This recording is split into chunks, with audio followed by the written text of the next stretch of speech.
नमस्कार बच्चों, पिछले वीडियो में हम लोगों ने 7.1 के पहले के सभी सवाल कर लिए हैं। आज 7.1 का दूसरा सवाल देखते हैं, जिसमें दिया गया है बिंदुओं 0 और 0 और 36 और 15 के बीच की दूरी ज्ञात कीजिए। क्या अब आप अनुच्छेद 7.2 में दिए दोनों शहरों ए और बी के बीच की दूरी ज्ञात कर सकते हैं? तो हमें बताया गया है कि बिंदुओं 0 और 0 और जो दूसरा है वो है 36 और 15, इन दोनों के बीच की दूरी ज्ञात करना है। इसके लिए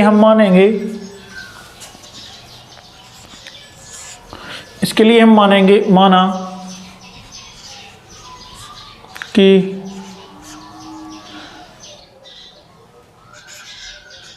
ए जिसकी जो दूरी है वो है 0 0 और बी जिसकी दूरी है 36 और 15, ए और बी दो बिंदु हैं।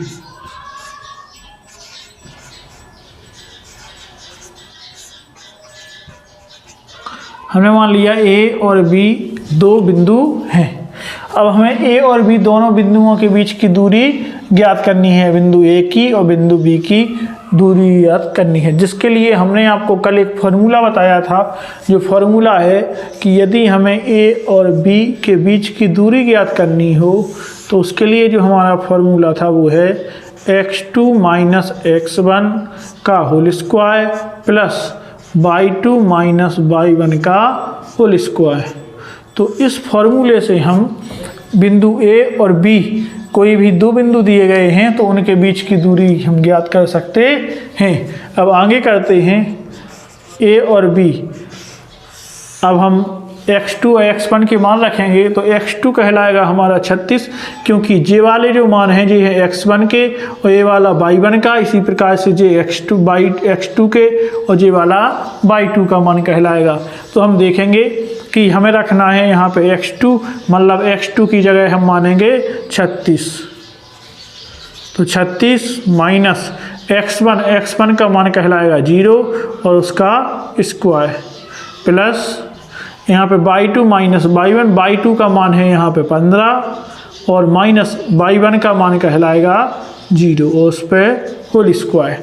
आगे हल करेंगे ए बी बराबर अंडर रूट, यहाँ पे 36 माइनस 0 मतलब 36 का स्क्वायर और प्लस यहाँ पे कहेंगे 15 का स्क्वायर, क्योंकि 15 में से 0 गया कितना बचा, 15 ही बचा, तो 15 का स्क्वायर। आगे चलेंगे ए बी बराबर होगा हमारा, अब 36 का यहाँ पे हम 36 का स्क्वायर करेंगे तो 36 हम कितना होता, 36 हमारा होता 1296 प्लस 15 गुणा 15 करेंगे तो 15 होता 225। अब इन दोनों को हम जोड़ देंगे। आगे ए बी बराबर होगा अंडर रूट 6 5 11 हासिल 1, तो 10 और 2 12 हासिल 1, 2 2 4 1 5 और आगे 1 1521। अब 1521 का हम वर्गमूल निकाल लेंगे। कितने का वर्गमूल 1521 होता है, ठीक है भाई। तो 1521 जो वर्गमूल है ये होता है 39 का। अतः इन दोनों शहरों के जो बीच की दूरी है, माने इन दो बिंदु जो हैं, इन दोनों बिंदुओं के बीच की दूरी कितनी है, 39 है। तो हमें यहीं तक सवाल करना है। आगे इसमें कहा गया है कि 7.2 अनुच्छेद जो है उसमें बताइए कि जो दो बिंदु हैं इन दोनों के शहर के बीच की दूरी क्या होगी। तो हम मानेंगे यदि हमें दो निर्देशांक यही दिए जाएंगे तो हम उनके बीच की दूरी ज्ञात करेंगे, तो हमारी बीच की दूरी 39 ही ज्ञात होगी। इस वजह से हमारा जो दूसरा सवाल है ये खत्म हो गया है। आप नोट कर लें सवाल को। हम अगला सवाल देखते हैं। तीसरा सवाल देखते हैं। तीसरा सवाल में कहा गया है हमें निर्धारित कीजिए कि क्या बिंदु 1,5, 2,3 और -2, संरेखी हैं। तो हमें बताना है कि जो बिंदु हैं ये क्या संरेखी हैं या नहीं है। आपने ये वाला सवाल नोट कर लिया होगा।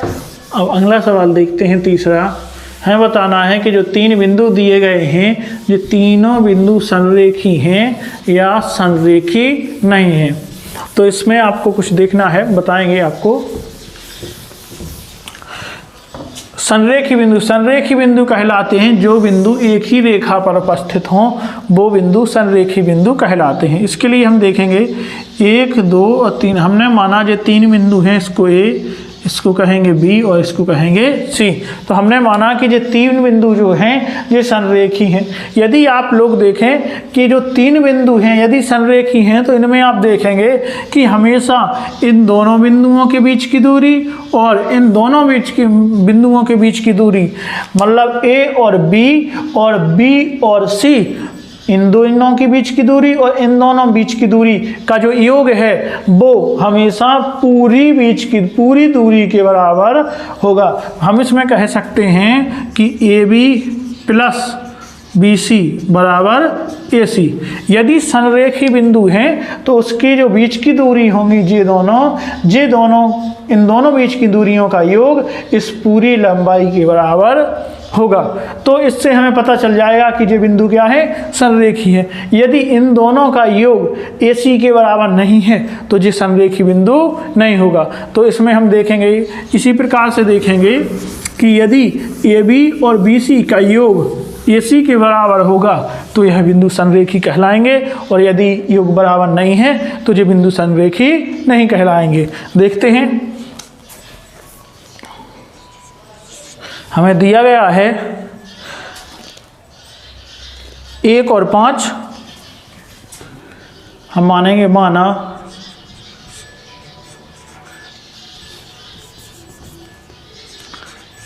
कि A का मान 1 और 5, B का मान है 2 और 3 और C का मान जो है C है -2 और -11। 11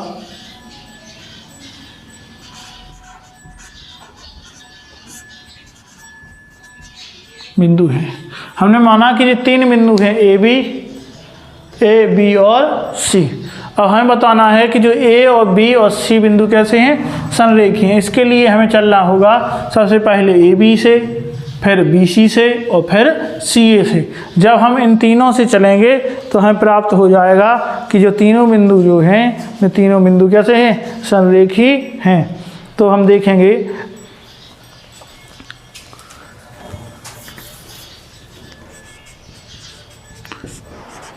माना कि ए बी और सी कैसे हैं, संरेखी हैं,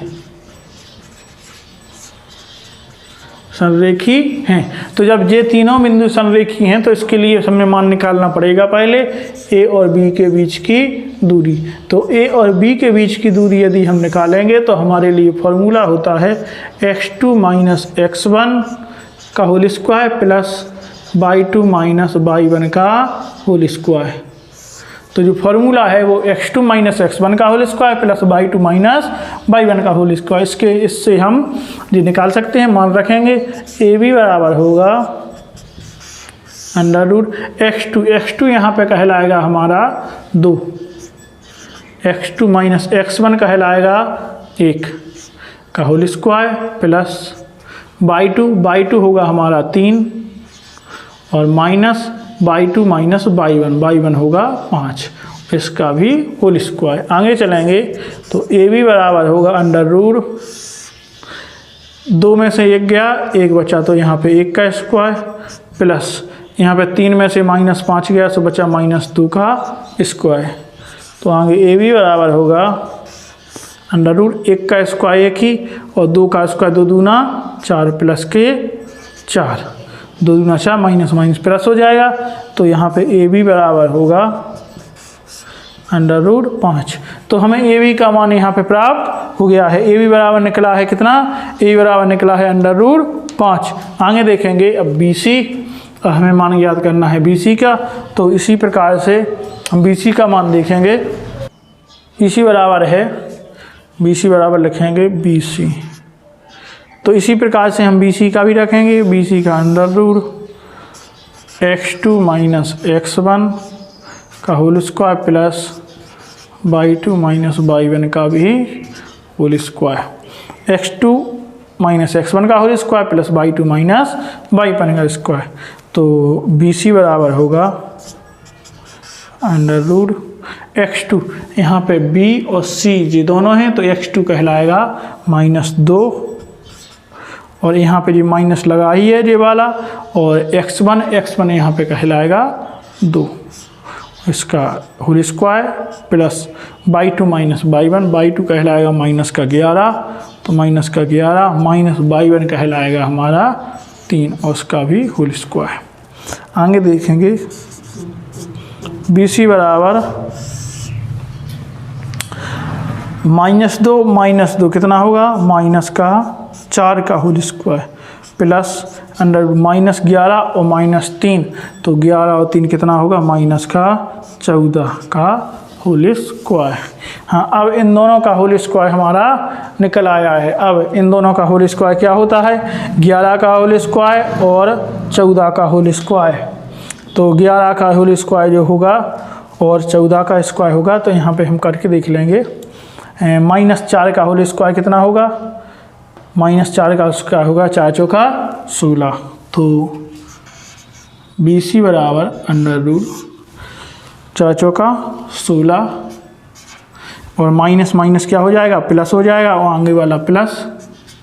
हाँ, और ये 14 का होल स्क्वायर, तो 14 का हमारा होल स्क्वायर जो होता है, 14 का होल स्क्वायर होगा कितना, 196 होता है 14, हाँ 196, 196।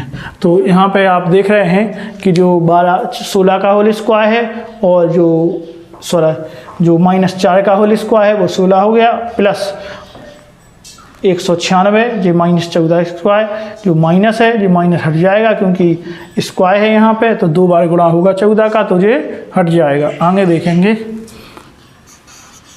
BC बराबर जोड़ो 6 12 हासिल 2, 12 हासिल 1, तो 10 और 1 11 हासिल 1, और यहाँ पे 2 और 1 3, मतलब 312। तो BC बराबर देखेंगे 312 कितने का होता है, इसलिए हम देखेंगे 312, 2 से डिवाइड करेंगे, 5 10 तो 6 12, 2 से जो यहाँ पे होगा 2 7 14, 16, फिर 2 से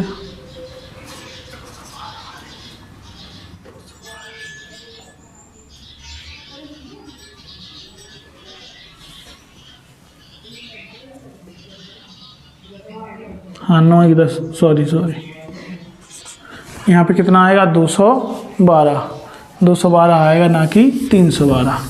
तो यहाँ पे देख लेंगे, 212 के करके देख लेते हैं। हाँ, तो कितना, 2 एकम 2 0, 2 छक्के 12, फिर 2 से 2 पंचे 10 और 2 3 6। अब जो यहाँ पे 53 से ही कटेगा,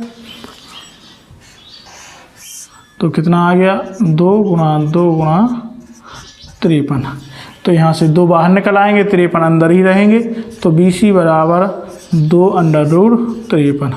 तो हमें जो BC का मान है वो BC का मान प्राप्त हो गया है।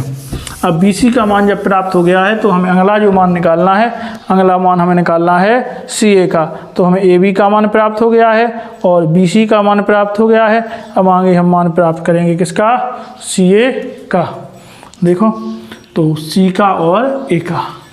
तो CA बराबर, क्योंकि हमें दर्शाना है कि हमारे बिंदु कैसे हैं, संरेखी हैं, तो CA का तो J कहलाएगा C और J A, तो J X वाले कहलाएंगे, J X1 और J Y1, ऐसे ही J X2 और J Y2। तो फॉर्मूला होता है वो है X2 माइनस X1 का whole square plus Y2 minus Y1 का होल स्क्वायर। तो CA बराबर हम देखेंगे x2 मतलब कि x2 क्या है यहाँ पे, x2 कहलाएगा 1, तो 1 माइनस x1 माइनस का 2 और होल स्क्वायर प्लस इसी प्रकार से y2 मतलब 5, y2 माइनस y1 होगा माइनस 11 का होल स्क्वायर। ठीक है, इसका भी क्या होगा, होल स्क्वायर होगा।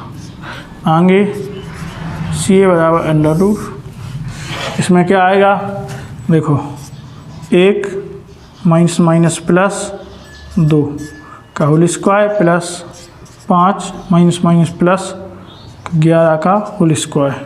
तो CA बराबर होगा हमारा अंडर रूट, इसको ऐड कर दो, 3 का स्क्वायर प्लस जे कितने का स्क्वायर, 16 का होल स्क्वायर। अब यहाँ पे आगे और करेंगे तो CA बराबर अंडर रूट 3 का 9 और 16 गुना 16 कितना होता है, 16 होता है